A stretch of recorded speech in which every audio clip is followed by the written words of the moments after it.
All right, welcome to today's episode of Reverb from the Heart. My name is Shamikia Williams. I'm a licensed professional counselor, and today we are diving into the world of Reiki, which is a healing practice that many have found transformative for their mental, physical, and especially their spiritual health. Right. Joining us today is Miriam, who is a Reiki practitioner. Hey, Miriam. Hey, And she's here to share her expertise, and journey. Thank you for being here with us today, Miriam. How are you? I am good. How are you? I'm excited for us to connect on this level and for you to share with myself and with those who are listening about Reiki, because I've heard about Reiki. I've had one experience of Reiki, but I don't know if I truly understand the depth of what it means. And so it'll be interesting to learn more about it and Okay. for you to give us some insight and knowledge around that practice.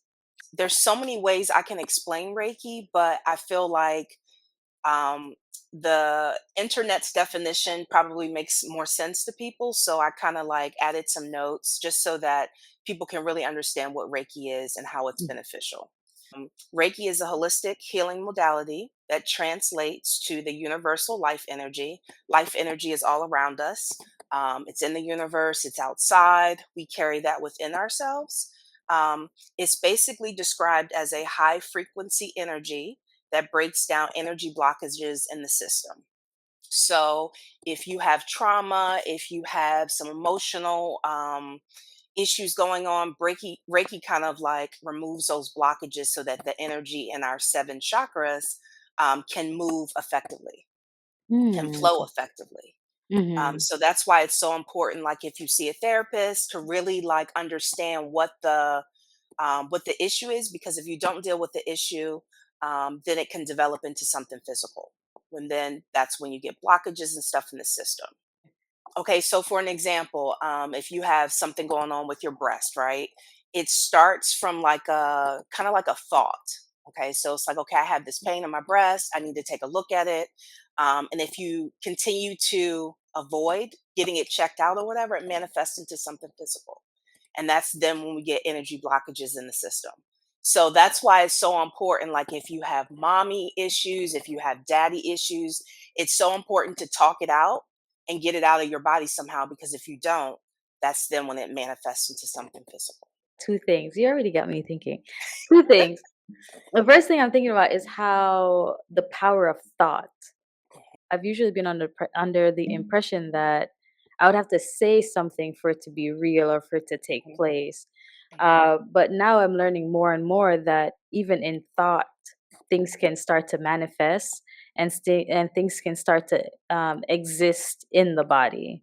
Absolutely. That's powerful. Absolutely. And that's why Reiki is so powerful, because I'm going to use an example. In the past, I've had a client. She had a lot of trauma, and that affected her cycle. She started to have fibroids. She wasn't getting her period on a regular basis, but the underlying issue is maybe she wasn't nurtured by her mother. And Uh-huh. so that can manifest into something physical if you don't understand what the root of the things we don't like to talk about, right? That are Yeah, uncomfortable. If you yeah. don't deal with it and you're continuing to move in your life, it can manifest into something physical. And then that's when you have to start going to the doctor if you haven't been going consistently, and then it's just like your cycles aren't regulated. So that's why it's so important to deal with those things that a lot of people don't want to talk about, so that it doesn't manifest into something physical. Yeah, yeah. And then how do we even make time to talk about it? Because it sounds like you're talking about expression, right? Right. So how it's gonna start to show itself, reveal itself, Hmm. express itself. If we don't express it, it will demand expression, and it will Exactly. demand expression in a maybe because we're not in participation with it. Hmm. It may express itself in a more aggressive, more "You need to see me right Yeah. now, Absolutely. otherwise we are going on all of us. Hmm. We're gonna go down." Absolutely. Wow, Hmm. wow. Okay. So breaking down the benefits of Reiki and what it feels like. Okay. So first, I'll tell you what a typical session of Reiki looks like. So when a client comes to me face to face, there's some paperwork that goes with the session, just understanding what they're coming there for. If they're coming there for clarity, if they're coming there to just be open to the experience and whatever comes through, they're open to it. And then Mhm. if they've had a Reiki session in the past, how long has it been? What was your experience? I think it's really important to kind of have like a conversation before, because there's this client coming to you, maybe it's for the first time or repeated client, and it's important that they feel comfortable and safe. And that's Absolutely. number one for me. So um, after that, after they fill out the paperwork, they're getting on the table, and I'm saying, okay, what areas in the body would you like me to focus on? They may say, focus on my mind, focus on my heart, focus on my sacral. And even if they're telling me that, but that's not exactly where they really want the energy to go, the energy will always go where it needs to go. So sometimes if you're meeting somebody for the first time, they may not always tell you exactly what's going on, but as long as they're open, they'll get exactly what they need in that session.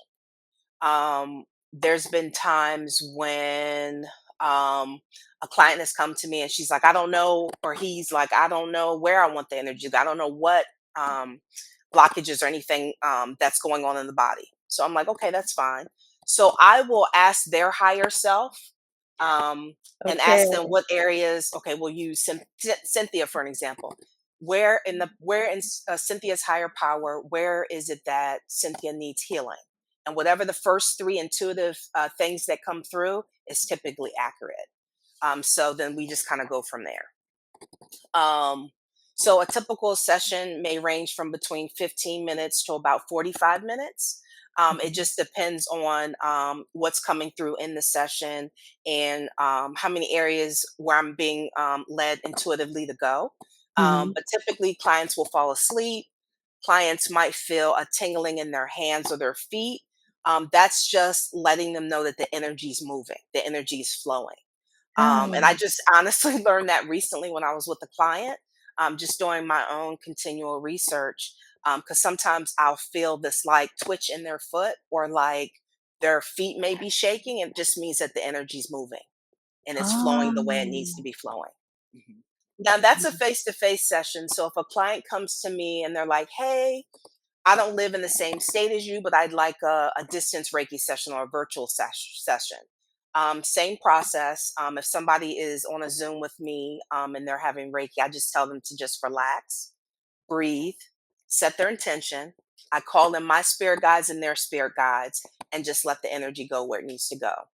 Now, even though, as long as you're intentional and they're at a distance, they will still have an experience. It's Okay. all about being intentional. The energy will go where it needs to go. And then I've had clients start crying. I've had clients just fall asleep. All of these things are okay. It just lets the body know that it's relaxed and it feels safe and it's comfortable. So that Mm. typically happens all the time. Mm. Some of the benefits, if you have issues sleeping, it helps with insomnia.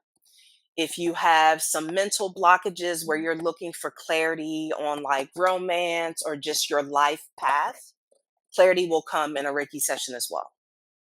Um, Sometimes I'm being led to tell a client to fast before a session, and those sessions are always extremely powerful because they may be seeking something deeper, and it's going to take for them to not be clouded by like something they've eaten. It just requires a clear channel so that whatever's supposed to come through will come through.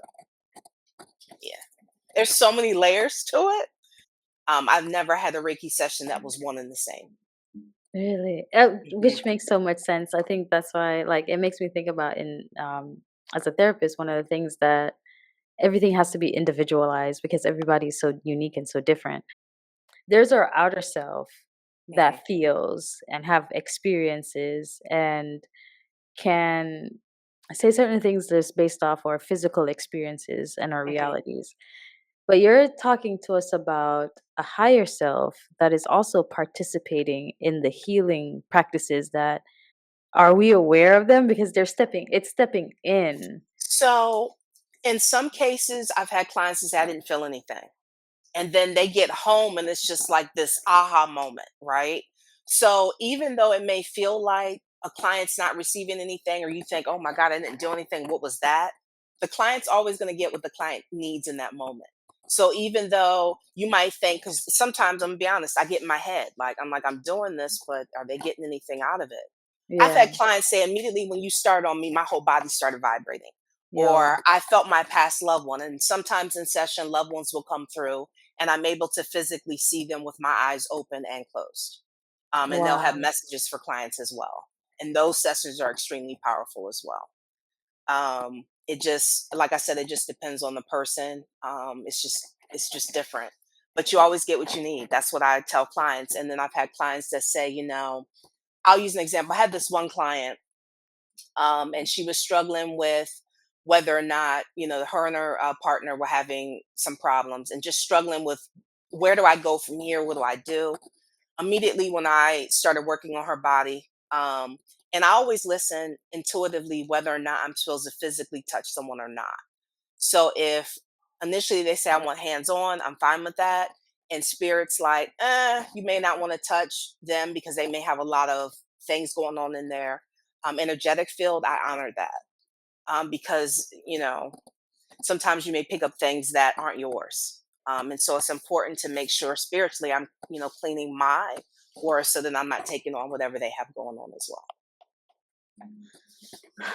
What does that even mean? So talk Okay. so because the thing is that I'm thinking about, here's higher self that's in communication with you through Hmm. them, right? Then Right. there's like, okay, yes, you can touch me. And it's like, yeah, I'm okay with that. Hmm.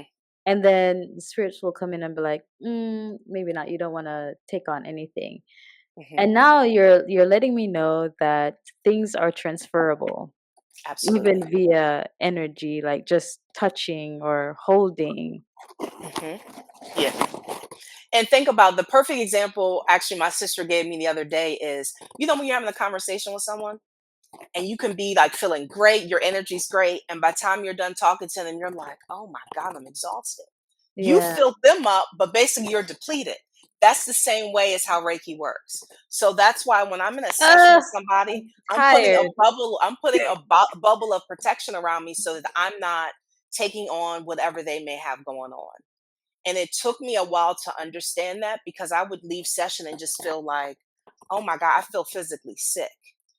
Just because energetically, it's like you're filling them up and you see their lights brightening, but you're dim because you've taken on all of their stuff. So I it's very important see. between session to clear your aura so that you're not taking on whatever they might be struggling with, whether it's depression, whether it's something physically in the body you feel. It's important in between sessions to make sure you're good. So, Um, listen, Miriam, I'm okay. thinking because there's so many times I'm leaving sessions and my clients are like, I feel so much better. But I'm Hmm. walking around like, oh, I'm so tired. Hmm. And I'm not usually aware of that. I just think like, "Oh, am I getting enough rest? Hmm. Um, am I doing what I need to do?" But now it's sounding like there's this transference of energy that's coming in while Hmm. I'm dishing something out. So we got to talk about what I need to do Yes, to because try to like keep this. immediately as you said that, I'm like, I know exactly what you need to do. Just by what you just said, I know exactly what you need to do. Okay, you gotta send me Okay. the instructions. Okay. Okay. And if you do this in between session, you'll be fine. You'll be fine. So yeah, I have Okay, something that came you to got me and I'll share that. Yeah. appreciate that. Yeah. Y'all working Hmm. together already? Yeah. Absolutely. So, Absolutely. like, it's one of the things that my mind keeps coming back to is how, as people, we are specifically disconnected with what's within us, Hmm. and we're not working symbiotically well enough with it, Hmm. and something is causing a blockage between it and us. Hmm. So my mind keeps wanting to go here, and I don't know why. Okay. But it's just that I'm living in this world and there's something greater with more wisdom within me Hmm. that I don't know how to tap into.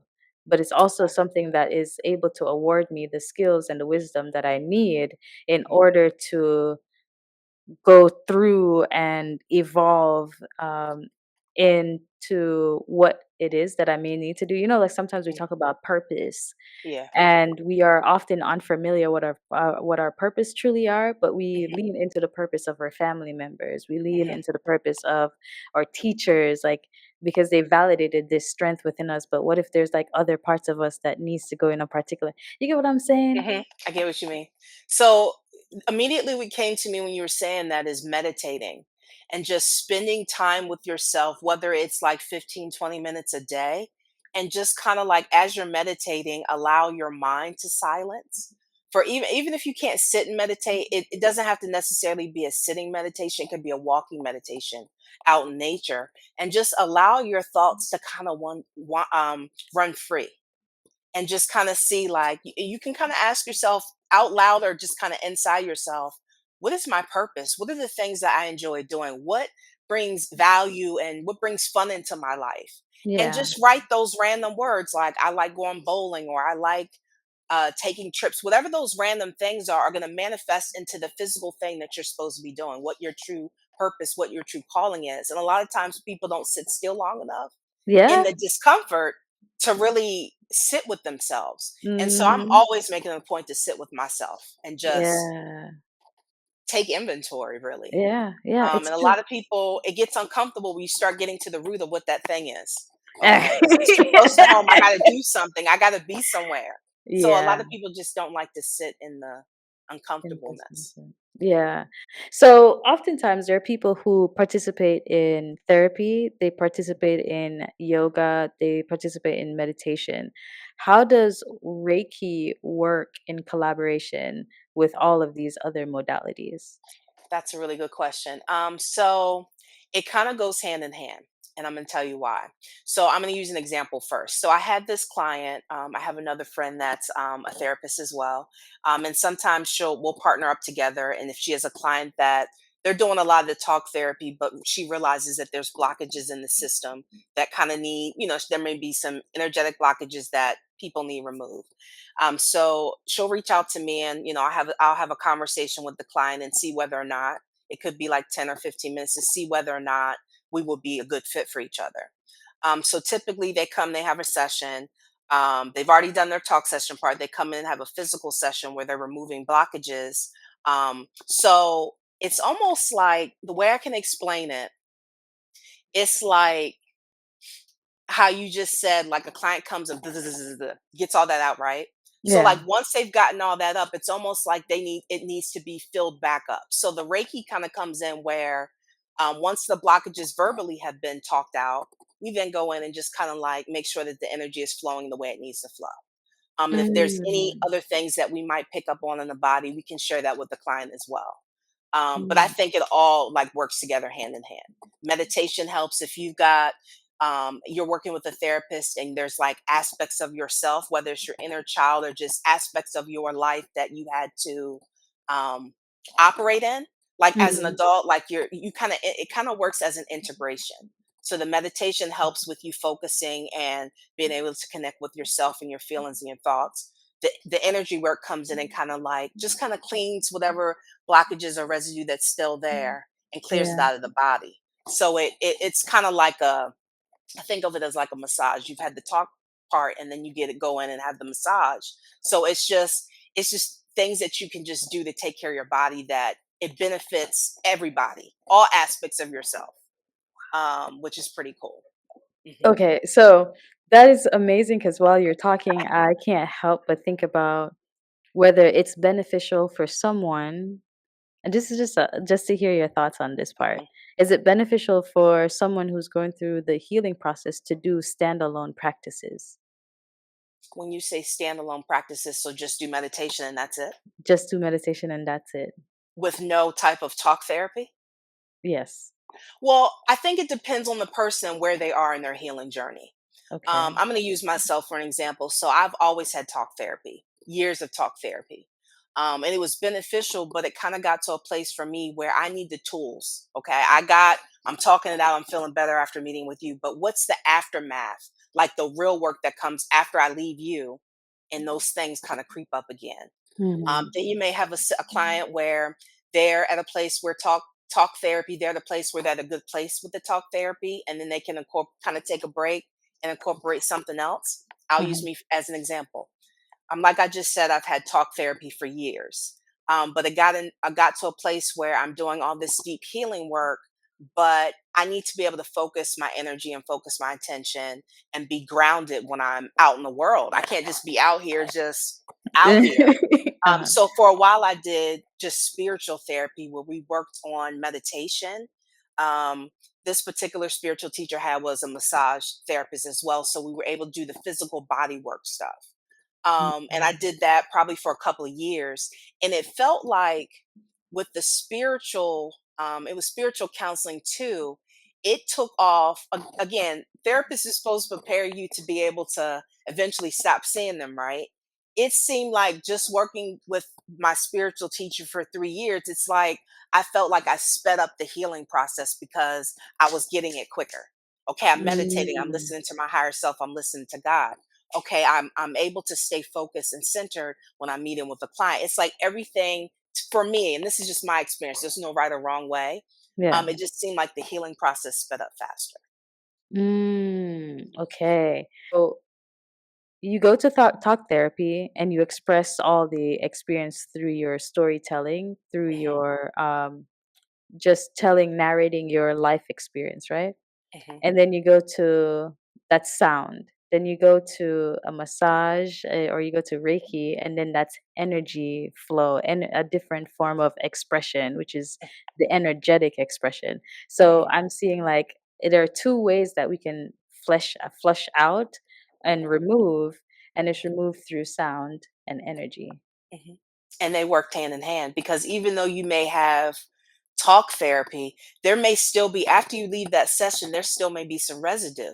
So you go in and I want to be clear, massage therapists and Reiki practitioners are completely different. Yes. Massage is more like moving, blockages with the hands, but Reiki's more like moving energetic energy out. Same thing, Mm. massage therapists can do the same thing because sometimes when they go on and they're on that one knot and you're just like, why didn't they get it already? It hurts. But Reiki's kind of the same thing. It's just not the actual, Uh, Deep but it's tissue just right. It's just kind of removal. like yeah. That's the only way I can explain. But you're not really with Reiki. You're just kind of like it's waves of energy. And Ah. then with massage, they're actually getting in there and yeah, right, So Reiki is about the flow of the energy, not deeply hands-on like a massage therapist, but correct. just like allowing the flow. And The so chi what energy is what they call it. the chi Chi to energy. flow. Yeah.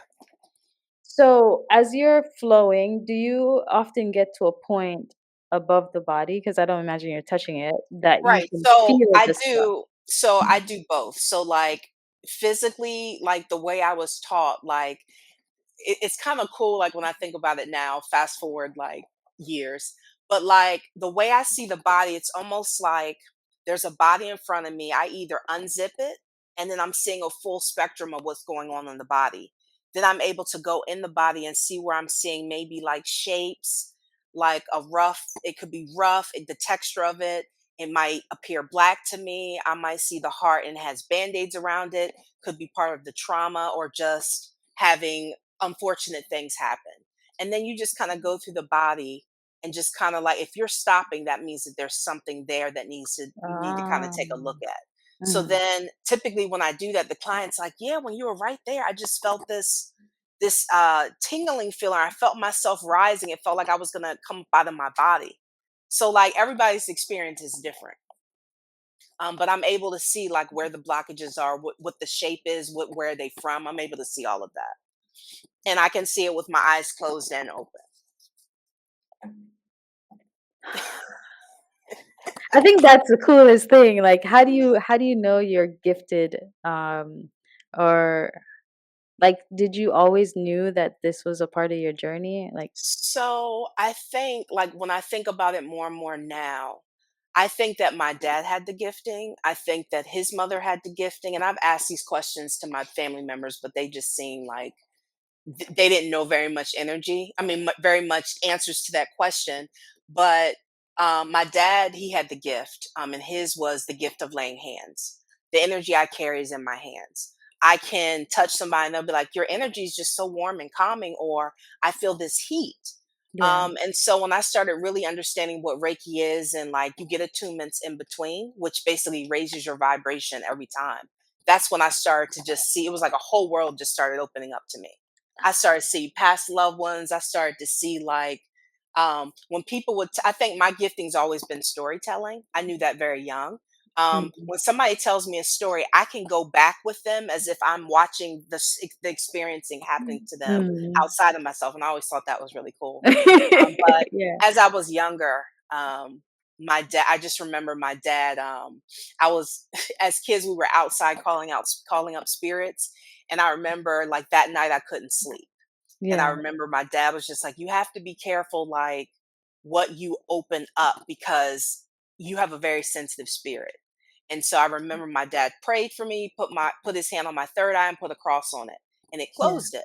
And so when I got into energy work, it was like, "Oh, wow, we're open again."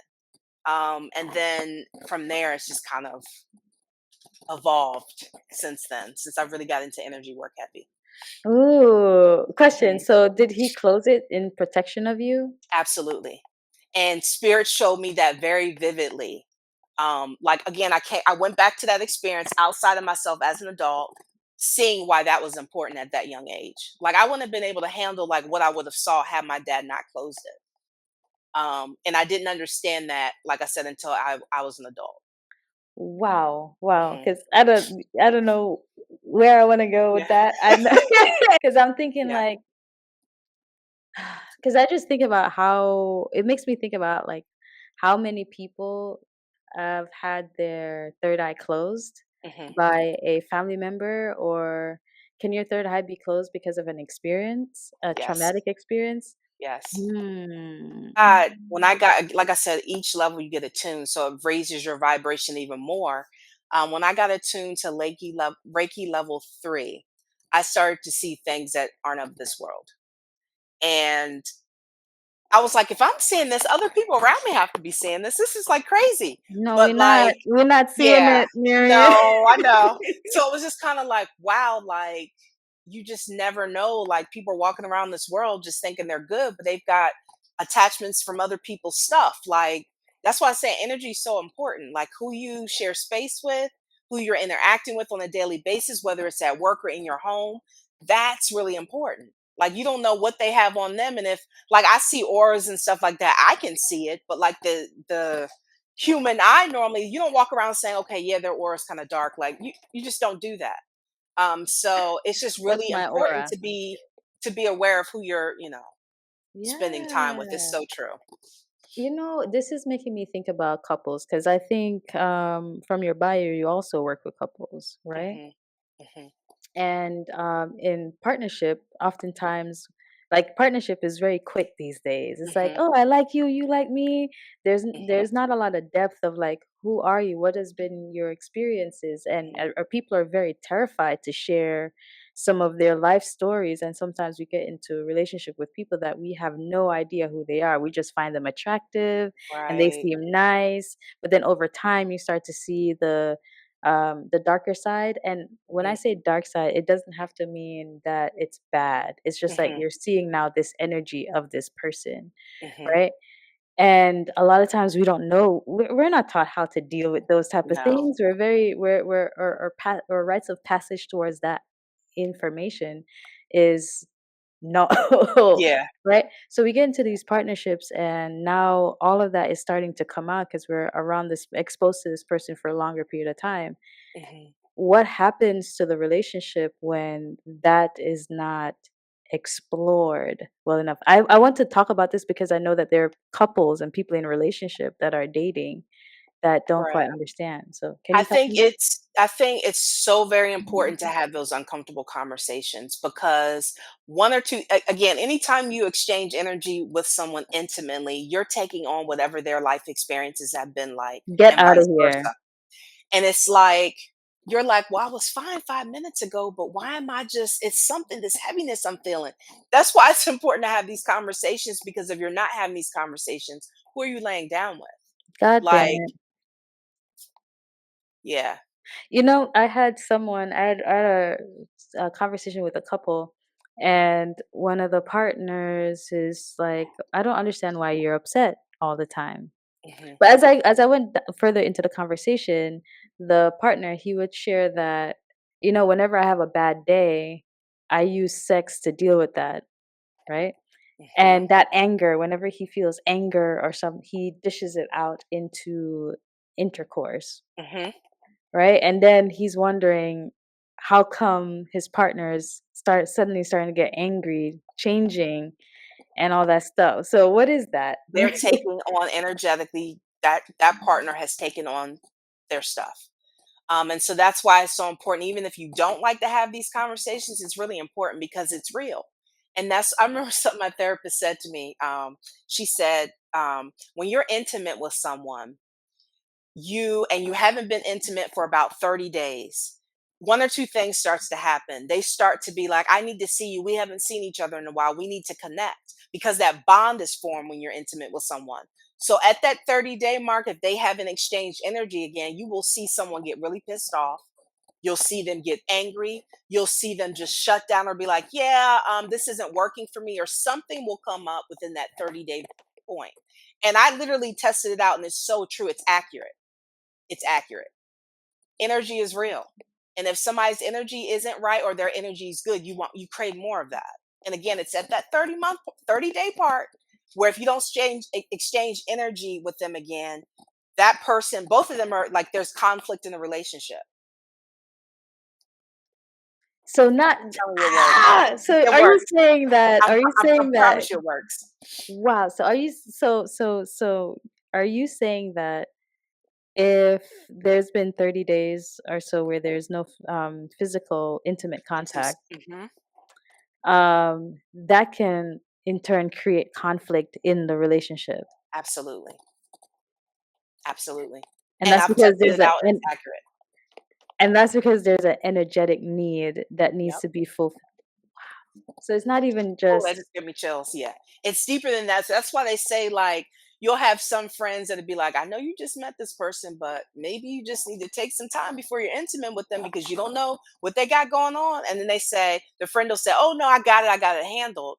And then when they exchange energy, they're like, wow, like, you were right. I should have waited. Because you're taking on, if they're not having those conversations, whatever they're not talking about, energetically, it's still trapped somewhere in their body. You're going to take on their stuff somehow, especially when it's like when you're connected in that way, something happens. Energy, like, there's an energy exchange that happens. That's why they say, like, be careful who you lay down with. Or you see those memes that have like somebody's energy who's bright light, and then there's a dark energy. And dark is not always bad, like you dark said, is but like, if you exchange it, and you whatever they're don't. not talking about, you're taking on their stuff. You're Yeah. good, but now you got their stuff on you. Yeah. Yeah, and dark energy just needs to be understood, like Mhm. in a Yeah. way. So Mhm. it's like that's why it absorbs light. Dark Mhm. energy absorbs light. So you come Mhm. in there, you're like, I'm the light, I dominate the darkness. No, it's Mhm. absorbing. Mhm. And most light people that walk around, they're just bright light. You're just like, your aura is amazing. Wow, you're just amazing. And they're like a dark energy. They're gonna gravitate to that light because they can get something from that light. And it can be a mutual flow. It can. Don't get me Okay. wrong, but most cases, if somebody's energy isn't right, they're gonna latch on to somebody that's light, because they know that they can suck their energy dry. What does that do for them? It's almost like I don't know, the word thrill is kind of coming to me. Like, it fills them up.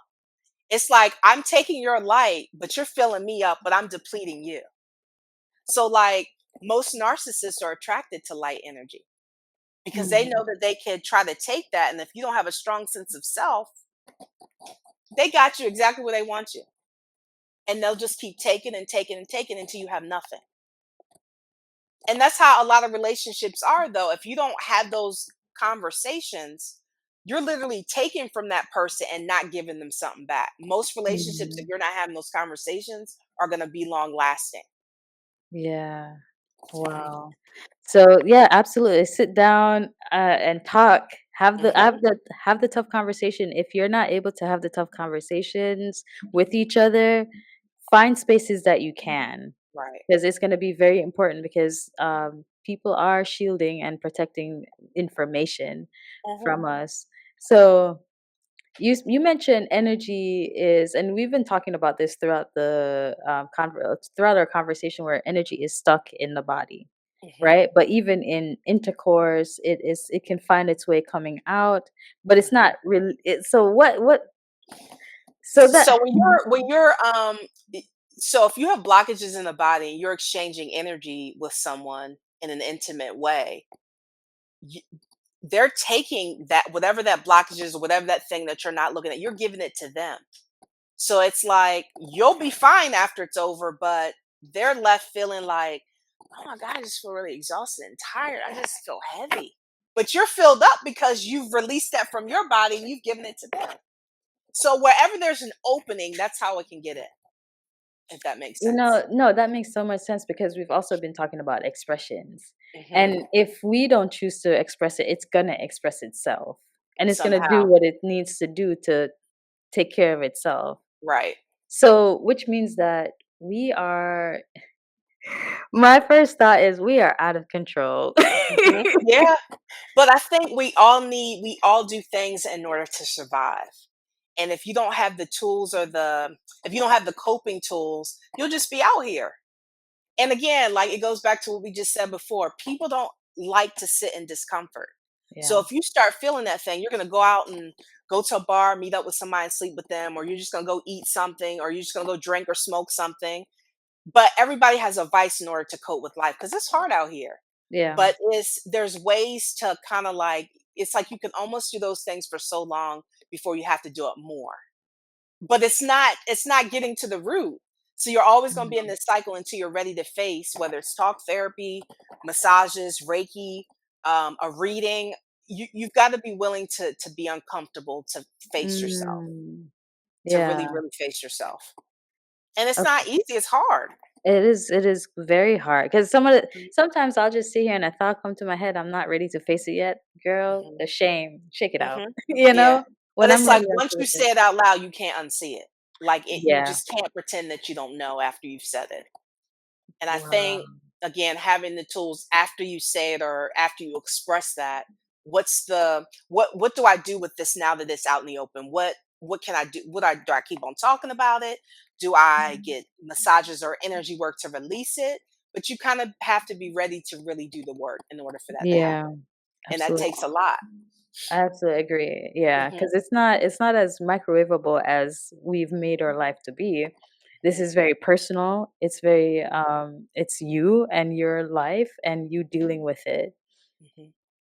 Like I'm grasping that even though you can do all these things attached to all these vices, you can still get stuck in a cycle. It just temporarily hushes it up, Yep. but it's still there. So you're passing this on to everybody, and they're taking on something that they don't understand. I'm angry, but my life seems okay. Right. But why am I angry? Why am I tired so much? Hmm. I'm doing stuff, and then you're over there like, I don't know, you sure? Yeah. But then when they have that energy exchange with someone, then they're giving that person Yeah. their stuff, and then they're like, "Wow," and they're feeling great now. But you're like, "I just feel like you felt a few minutes ago. Like what?" Yeah, yeah, And then, and like you then said, if you don't deal with it, it's got to express itself somehow. okay. So, but then here's this energy within me that I Hmm. don't understand. Hmm. And I'm thinking it's attached to this, but it's not. It's attached to something else that I've not even experienced. So it's just like it's just goes to show like how much of us is energy and how much of our energy is navigating circumstances and situations that Hmm. we have no idea how to deal with them. So how do we Hmm. even know how to get the tools for it? Is it just Right. like being able to go through, is this where Reiki comes in? Just like, hey, you got some energy here that actually it's not yours. It's kind Yeah, of it's that, and it's talking about what's underneath that. Because I remember something my therapist told me a couple weeks ago. you're angry, but there's something underneath the anger. You don't just wake up one day and say you're angry. There's Yeah, something underneath that. You have to get to what the root is. And same thing with energy work.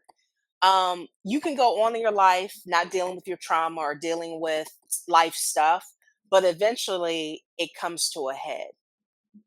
And you're either going to, when it comes to a head, you're either going to deal with it or not. So it's like we're here. We yeah, have an obligation here to really like do the work that our ancestors, our parents couldn't do while we're here.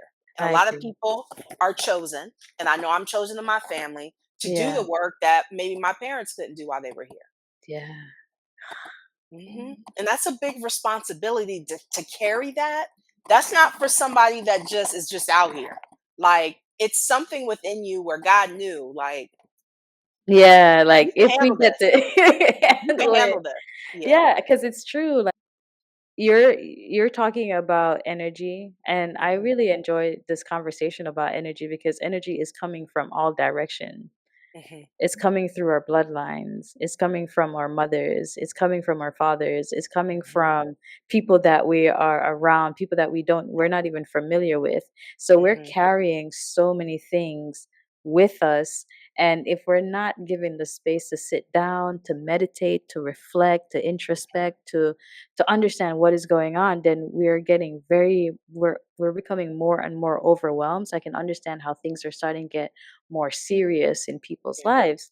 Hmm. Um, and so, not only that, you said something, and it makes me think when we're talking about taking on our partner's energy, just in that direction, or just other people that tend to have intimate connection with, Hmm. it's making me wonder if this is also a part of the experience. And Yeah. and I say that because I say that because if I go and I connect with this person and they put something, there's a transference of energy, Hmm. and now I have this anger. Is this pointing me to really deal with an anger that is deeper and have an underlying experience that I have not unlocked yet?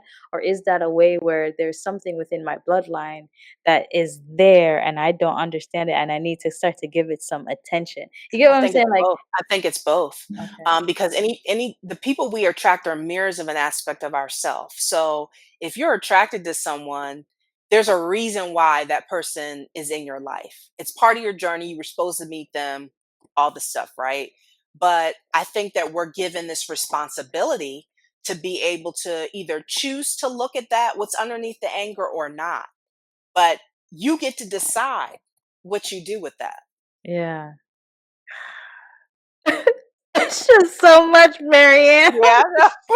Yeah, it It is. is it is a whirlwind. It's very Yeah. chaotic. And I Mhm, find it chaotic too because when do we have time? Like mhm, I see that, like, I like to make time for me, but I know that there's a lot of people that are wanting to heal, and in their minds, like, how do I make the time for this? Because I got mhm. to go to work, I got to do this, I got to do that. If they have children, they have to take care of children. If they have a relationship that's just like hard, if they have family that they have to take care of, it's like, how does one do that, especially in a world where it's designed to keep us distracted? So a few things come up when you say that. So I feel like, and I'm going to use this example, and a lot of people aren't going to like this example. We have time for what we want to have time for. We Mhm. can take a trip. We can go get our nails and hair done. We really aren't that busy. I know Yeah. that like people have families, but there's that time like when your kids are asleep, you have time to like look at your stuff. There's Yeah. times when kids are at school or they're napping where you can take that time to look at yourself. So like I don't buy the excuse I'm just so busy. Because Ay. I've done the whole thing where you're so busy and eventually it gets to a place where you can't be busy anymore and like all your stuff's right in your face and you're forced to look at it.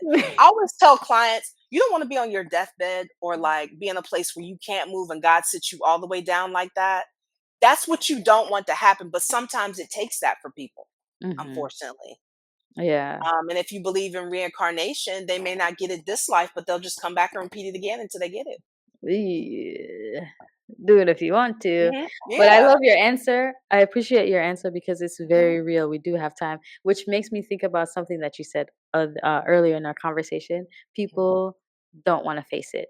Those are not your exact word, but that's Mhm. ultimately. Yeah. It's like when It's it comes true. down to facing it, it's like, well, actually, I just want to go on a trip and I want to fly across the world, Mhm. or so it's Because it it. feels so big and people are afraid like, okay, if it's this big, how am I gonna once I discover and say the thing out loud, what's the aftermath? What am I supposed to do with this? That's why I said it's so important to have like a create safe spaces because I feel Mhm. like, and I'm not. It used to be a thing where people couldn't afford therapy or feel or afford like holistic practices. But the Mhm. way our world is set up now, there's so many things that like it's really not that expensive if you think about it. It really isn't. No, because Like, and no. COVID taught us that. Like, Yeah. there's so many outlets to be able to like nurture and heal and take care of yourself, and Yeah, it's up yeah, to us to choose to do that or not. yeah. Yeah, absolutely. I think I do agree with what you're saying. It comes down to choices. Mhm. Either you can go ham on the distraction and the avoidance, or you can actually sit down because when you think about it, your healing, your wellness is not just for you. Ultimately, it's for the life that you plan to manifest.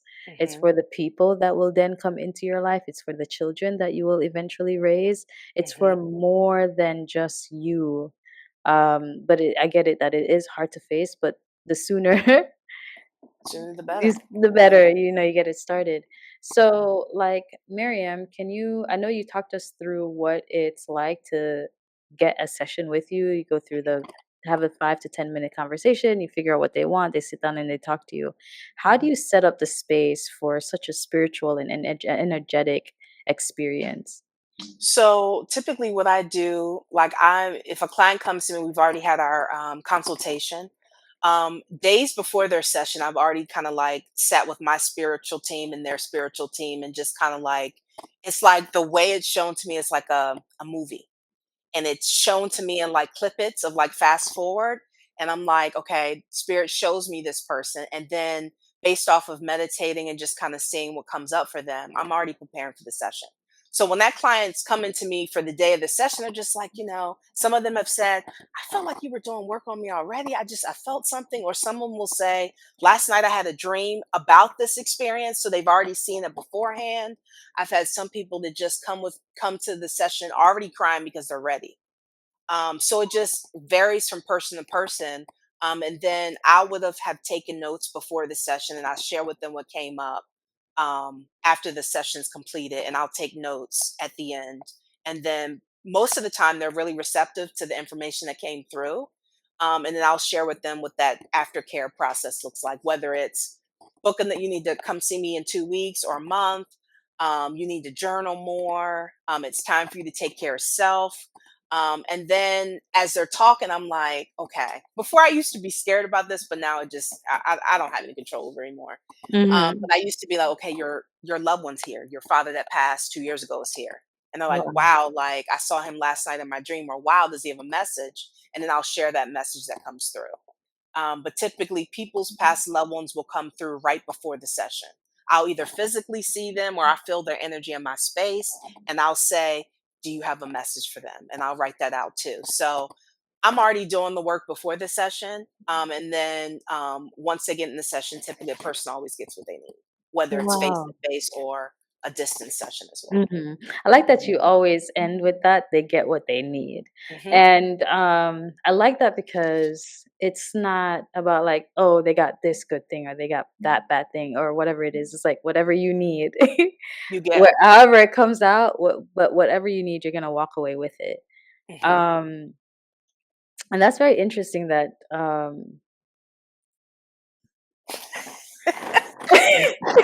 I'm fighting my mind. I know, I can tell. Oh, well, ask her about Hmm.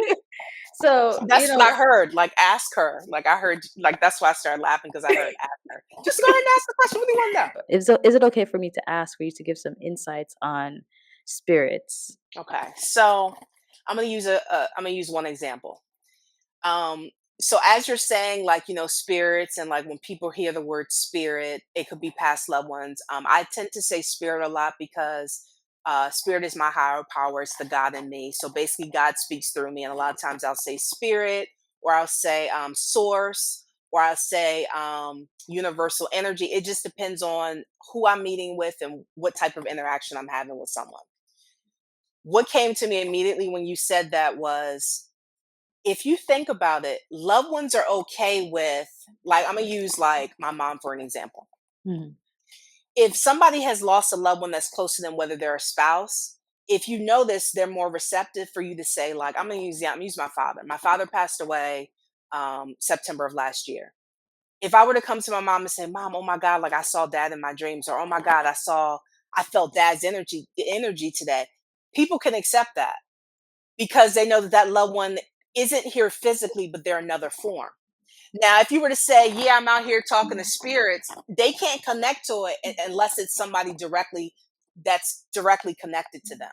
Ah, Yeah, okay. I like that yeah. explanation. It's like it makes sense in their minds that they can understand. Okay, yeah, dad did pass. That makes sense. Like I Yeah. can understand how they would feel them.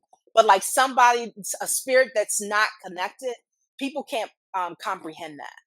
So I guarantee you, Oh. if you were to say, "Yeah, I saw grandma or somebody in my dream," that makes sense to Girl, people. yes. It's true It's so 'cause true. it's real to them. And I guarantee you, whether your family members say it out loud or not, they're having experiences. They When I got into a car accident some years ago, died for 30 seconds and came back. I said, "Dad, I saw grandma. I saw grandma." My dad is the most my dad was a pastor, Baptist, the whole nine. He was so speechless because in his mind that makes sense. yeah. Like it made sense. He didn't say anything. I had him completely speechless, but people can fathom somebody closer to them versus somebody that they ain't never heard of. Yeah, that makes sense 'cause you could easily become like a demon. Right. So it's Like like that. they're having experiences whether they're saying them out loud or not, but it's not Yeah. something we walk around talking about. Now, our generation does. We're a little bit more comfortable with it, but Yeah. it's still kind of taboo. Like something's clearly off with her. She's talking to spirits. Like they don't get like the no, like this is a gifting. Not everybody might have this gifting. I think we all have access Mm. to it, but a lot of people are afraid of what they might see or discover about themselves. It always goes back to that. But we all have the Ah. ability to tap in. We just again, it's our responsibility whether we want to go there or not. Like I mean, I think I've always been able to tap in, but I think at a young age when that happened, I think my dad knew I had the gifting, but like I think it was kind of a thing where she's too young to have this. Let's go ahead and close it for now because she wouldn't understand all of this. But like my dad channeled, like we have the same gifts, it's just slightly different. Oh, Receive them. wow, wow. Yeah, no, I think it's a beautiful thing because like you're right. If you're saying like this person is challenging, excuse me, channeling through Hmm. you, and it's somebody that I'm familiar with, I'm more Hmm. receptive and more open to wanting to listen more. Hmm. Um, especially if it's a familiar name, I'm like, what could they be saying? And And what is this see, when that information? happens, I always say, give me something specific that only they would know. Yeah. And then when I share that, there's no, I didn't do a background check on you. How would I know this information? It's a very distinctive, specific thing that I know Yeah. about your loved one. So that's not something that you can Google. So Yeah. that's why people are like mind wide open, like, oh my gosh, like, wow. Yeah. This is so cool because now Hmm. the second thing that I'm thinking about is because you got me going. The second thing I'm thinking about is whether a spirit will show up if we are not familiar with them. And it's best for somebody that is more familiar that this person, or it depends on the person. It depends on the person. Gotcha. Because again, if you're not, I mean, spirits and loved ones are around us all the time, but a lot of us are so quote busy in life, we don't stop to be like, oh, dad's here, or I'm feeling this presence. Like, but A loved one or a spouse, a specific, oh, I saw somebody, that's like, again, that's relatable. People can connect with that. So they're more apt to Mm, believe you. But it's like a fine line. Because I can believe you in this experience, but I can't believe you in this far out experience you just told me about. yeah, But if yeah. it's a Ah, close relative, people can connect with that. okay. That's so that and it makes me think that that has a lot to do with the mind and how the Hmm. mind has interpreted certain situation and that belief system that one may have. Hmm. That plays a huge part, especially if you grew up Christian. Oh no, you're not supposed to see stuff. You're not supposed to see stuff, but it's You're not wild supposed to. because it's the same when I read it, it's going on in the books, Yeah, in the yeah, sacred text, you right, know? right. But I think that's why we cannot shun it because one of the things that I have to be reminded of myself is that yes, people have taken it and they've warped it into something, but it is still a very sacred book that has lots of information. It's just that it's a very spiritual book. And so you cannot just read it with just your physical eyes. All you'll Yeah, see is just words and weird sentences and stuff like yeah, that. You're like, who is that person? But you have to see it from a deeper connecting to your higher self, connecting to your spirit of wisdom to be able to truly understand the depth of that text. And that's why you have to absolutely. reread it so many times. Hmm. Because it wasn't until recently I was rereading a text and I was just sitting there randomly just reading and I'm like, I don't even know how I got there, but it was like talking about like how the spirit and how it takes on different physical forms. Hmm. And I was like, this has always That's been here? so, yes, and I can attest to that. I remember when my grandmother first passed away. um, I would go to this one particular Walmart, and I still remember it. This one particular Walmart, and three times on three occasions, I saw my grandma physically in physical form, the way I remember her. And this lady, same face, looked at me, waved at me, smiled, and then when I looked down for a brief second, she was gone. It happened the same three times, the same way. You, it's like stuff like that I can't make up. Like, say, I wish I Yeah, could have taken a picture of that woman. It was like my grandmother in the physical form. So yeah, spirit loved ones can take on different forms because our eye can't comprehend. Oh yeah, I see dad standing in the corner. Like what? Like dad's gone. Like dad's not physically here. yeah, But they can make sense of, like, some people can make sense of a butterfly or a scent that my loved one used to smell like. That they can make sense of, and loved true. ones will come to you in a way that is specific, in a way that you understand. I think it's I think that this is a very I wish I think this is a really dope conversation because Mhm, I think that there's a lot of ignorance, mhm, ignorance using the word in its purest definition. I think that there's just a lot of ignorance when it comes to spirits. mhm, This does not mean that there aren't spirits that has dark intentions. mhm, mhm. However, there are spirits that's it sounds like there are spirits that's working in favor of us getting on our path and working Absolutely. towards our purposes while we have the life that we do have. And it sounds like there's a lot of things that needs to be expressed to be able to flow energetically so that we can be in our most connected state, I want to say. Mhm, And when I say most connected, I mean like connected to the inner God within us so yeah. that we can stay connected because there's so many things that works against us that is completely blocked in our bodies, Mhm, um, that is developed based off either experiences, either touches of random people, uh, yeah. lineage, or even just by our own mindset, Mhm, the thoughts that we create and manifest that doesn't get expressed out, but it's being expressed in the body and it's being mhm. held there. As we're about to work on closing up, Miriam, is there any memorable transformation or experiences that you've witnessed through Reiki that you can share with the listeners? I would say having clients get messages from loved ones that they might not have had closure from, just Mm, seeing that they get exactly what they need in that moment, that I'm able to be a channel to give them that closure and give them that healing that they need. That's the most rewarding thing for me in a Reiki session, that I'm so glad that God called me to do this work, yeah. because I've just seen, like, I've had clients that have come to me for Reiki and just gotten a reading, and then like to see them fast forward to now, like everything that came up in their session is unfolding. And it's like, if you do the work, you'll get the results. Yeah. And so that's just been really beautiful to see. Like no one client is the same. I've had Mhm. some really amazing experiences, and I'm grateful for each and every one of them. Yeah, Sure. yeah. I love that. I'm glad that you're on this journey, and you're following this purpose within this journey, and the ability to even connect people to past relatives Mhm. and loved ones. Um, so, is there anything else you'd like to share with our listener about Reiki that we have not touched on? I would just say, if you're interested in getting having a Reiki session done, make sure you see, if when you're looking for a practitioner, see if there's something in what they say that resonates. So I always say, I tell clients, be intentional when you're talking to a Reiki practitioner, and Mm. listen to what they're saying as you're communicating with them. It'll be something that they say that's confirmation for you.